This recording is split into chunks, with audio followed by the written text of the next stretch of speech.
Parental alienation is a problem that is present in more than 10% of custody cases. It's a greater problem because judges are not trained in how to deal with it and how to address it. You have to carry the baton. My name's Alice Perret. I'm an attorney. I practice in Montgomery County, Maryland. And today I'm going to tell you about parental alienation and what you should do if it's affecting your custody case or your child. First, parental alienation is caused by one parent indoctrinating or manipulating the child to turn against the other parent. They accomplish this in any number of ways. There's a lot of lies and manipulation. The lies might be as simple as, your parent did this to you when you were little and you don't remember. Your parent did this to me. You can no longer have piano lessons or swimming lessons because that parent won't pay. It might be lies like that. It might be worse lies saying that you're a bad, morally corrupt person. There's manipulation where the parent may look to become more of the child's friend and say bad things. Oh, your other parent should not have scolded you. They shouldn't have punished you. There's an alliance between the alienator and the child that's inappropriate. The alienator may also ask the child to choose. Do you love me or do you love your other parent? It's one or the other. Of course the child is going to pick the alienator. Well, it really messes a child up when one parent looks to turn the child against the other parent. The child bond with the parent is extremely important for the well-development, the mental health of your child, and it is destroyed by the act of alienation. It's important that you recognize alienation when it's occurring. It's not hard to miss. There are ways to tell if your child's being alienated against you. For instance, your child goes from loving you to hating you. They may even actually say to you, I hate you. They stop trusting you, and you know this. You'll see your child spying on you when you're talking or writing something or looking at the computer. Your child will say embarrassing things to you out in public just to hurt you.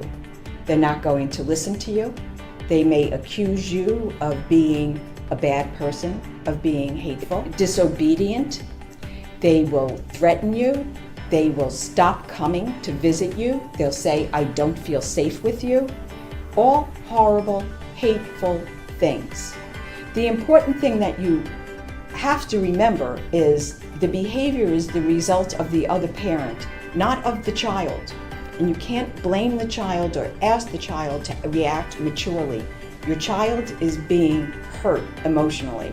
Children who have been alienated very often suffer their whole lifetime with depression, anxiety, self-hatred. There's a higher elevated risk of suicide. It requires intervention. If you believe your child's being alienated against you, you are probably right, and you have to take action. The first thing you need to know is there are about 7 things that you cannot do. The first one is don't challenge the child's belief. Don't think that you can just rationalize it. Well, you loved me yesterday. What did I do that caused you to hate me today? Don't ask the child to rationalize his or her emotions. They're being damaged. They're in a perpetual state of confusion. You're not going to get anywhere. You'll probably make the problem worse. Don't argue with the child. Even if the behavior is that bad, just leave the child to exhibit the behavior and ignore it. As hard as that may be, it's the better thing. Don't say, who told you that? All you're doing is creating or furthering that divide. You know darn well who told the child that. Don't ask. It's tempting. Don't personalize or internalize your child's behavior. There's a part of you that knows the kid's being manipulated. Even though your feelings are hurt, this is not about you. It cannot be about you. You have to be mature and you have to defend your child. So don't do that. Don't challenge the other parent. Don't go to the other parent and say, you're hurting our kid, stop it. you're just going to make matters worse. Don't challenge the other parent. Don't get angry. And don't allow other people who may be well-intended family members, don't allow them to talk to your child to try to make it better. It's a problem that needs to be dealt with professionally. There are things that you should do. You should absolutely be consistent.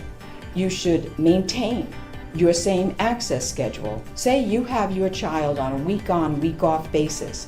No matter how miserable that week is with your child, you should maintain the access schedule that you have. You should be consistent in how you react to the child's bad behavior. You should make sure that your home is safe for the child.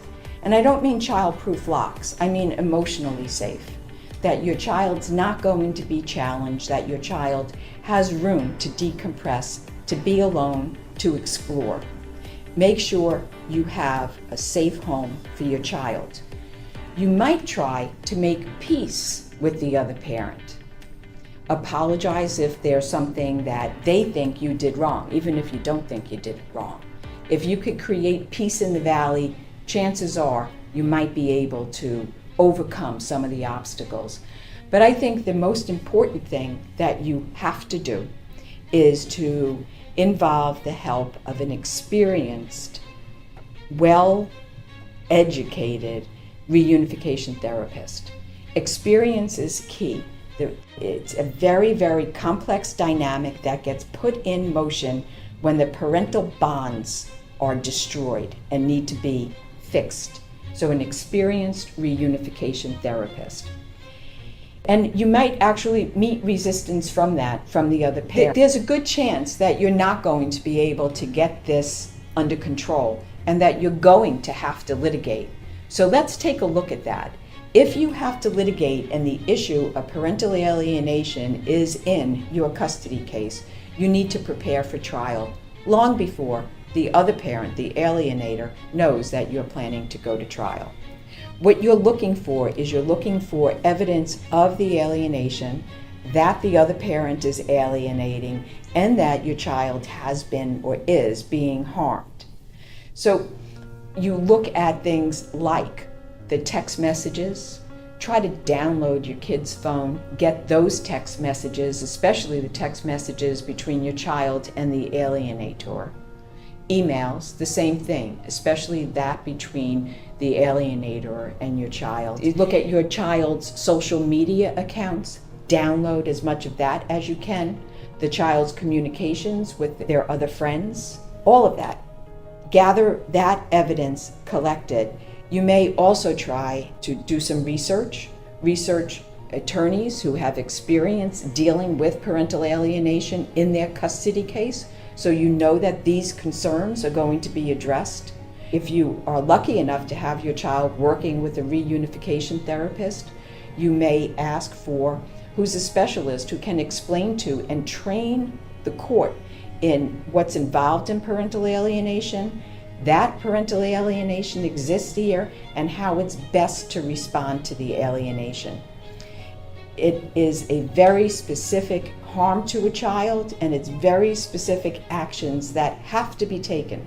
Without taking these actions, you're risking having a judge completely unfamiliar with alienation make a decision that is going to be harmful to your child.